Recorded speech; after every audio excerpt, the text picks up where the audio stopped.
ঠাকুরগাঁওয়ের পীরগঞ্জে মাসব্যাপী হস্তকুটির শিল্প মেলার উদ্বোধন করা হয়েছে। মঙ্গলবার সকালে পীরগঞ্জ ডায়াবেটিস হাসপাতাল সংলগ্ন এলাকায় সাংবাদিক কল্যাণ সমিতির আয়োজনের মেলার শুভ উদ্বোধন করেন পীরগঞ্জ উপজেলা বিএনপির সভাপতি ও সাবেক সংসদ সদস্য জাহিদুর রহমান জাহিদ।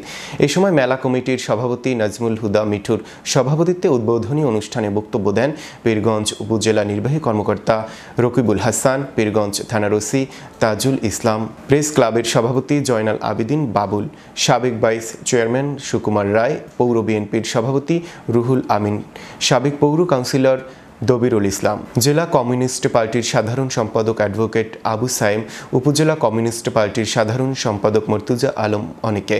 মেলা কমিটির সভাপতি নাজমুল হুদা মিঠু জানান, মাসব্যাপী এই মেলায় সার্কাস, নাগরদোলা সহ বিভিন্ন দোকানপাট এবং প্রতিদিন সাংস্কৃতিক অনুষ্ঠান অনুষ্ঠিত হবে।